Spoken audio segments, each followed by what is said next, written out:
बिस्मिल्लाहिर्रहमानिर्रहीम। अस्सलाम वालेकुम, खुशामदीद। प्यारे बच्चों, आज हम उर्दू की जमात में हरफ दाल के बारे में पढ़ेंगे। सबक शुरू करने से पहले इल्म में इजाफ़े की दुआ पढ़ेंगे।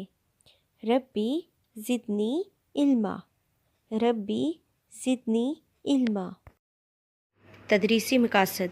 इस सबक के अख्ताम पर बच्चे हरफ दाल की पहचान कर सकेंगे और इसके ज़हीरे अल्फाज की पहचान कर सकेंगे। बच्चे हरफ दाल की लिखाई की मश्क कर सकेंगे। आज हम उर्दू हरूफ तहज्जी के एक नए ख़ानदान से मिलेंगे। आइए देखते हैं वो कौन सा ख़ानदान है।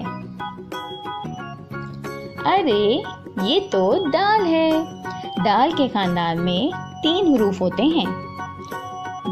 दाल, दाल और ज़ाल। ये तीनों हरूफ बिल्कुल एक ही तरह से लिखते हैं। इनमें सिर्फ नुक्तों का फ़र्क होता है। दाल बेचारा खाली है, दाल के ऊपर बेबी तोए हैं और दाल के ऊपर एक नुक्ता है। चलें अब हम इनको लिखने की मशक करते हैं। दाल को लिखना बहुत ही आसान है। बस हम पेंसिल को नुक्ते पे रख के नीचे आएंगे और इसको गोल गोलाई में घुमाते हुए नीचे लाके लाइन के ऊपर टच कर देंगे और ये बन जाएगा हमारा दाल। Very good. अरे ये तो हम दाल के घर में आ गए हैं। यहाँ पे तो दाल दोपहर का खाना खा रहा है। ये खाना तो बहुत ही मज़े का लग रहा है। दाल तो दाल के साथ दूध भी पी रहा है। अरे घंटी की आवाज़ आ रही है।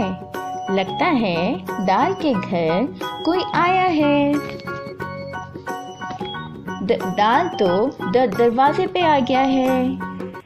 ये क्या है? ये है दूध और दरख्त और इनका शुरू का हरफ है दाल। दाल से दोस्त, दाल से दांत, दोस्त दांत। जो आज हम हरफ दाल की लिखाई करेंगे। पेंसिल को सिक्के के करीब से पकड़ना है। नुक्ता आगाज़ पे पेंसिल पर को रखते हुए पीछे की तरफ जाना है और गोलाई बना के लाइन तक आना है। तो ये हमारा कौन सा हरफ है? दाल। और दाल के पास कोई नुक्ता नहीं आएगा। नुक्ता आगाज़ पे पेंसिल को रखेंगे, पीछे की तरफ मुड़ेंगे, गोलाई बना के लाइन तक जाएंगे। नुक्ता आगाज़ पे पेंसिल को रखेंगे, गोलाई बना के लाइन तक जाएंगे। तो ये हमारा कौन सा हरफ है? दाल। घर का काम। सफ़ा नंबर 80 हरफ दाल की लिखाई और सफ़ा नंबर 78 और 79 ज़ख़ीरा अल्फाज की तस्वीर में रंग भरिए। प्यारे बच्चों, आपने ये काम वर्कबुक पे करना है और इन सफ़ात पे अच्छा काम करना है। अपलोडिंग की हदायत। मुहतरम वालिदैन, बच्चे का काम मुकम्मल होने के बाद इसकी तस्वीर या छोटी सी वीडियो बनाकर गूगल क्लासरूम में अपलोड करें। शुक्रिया।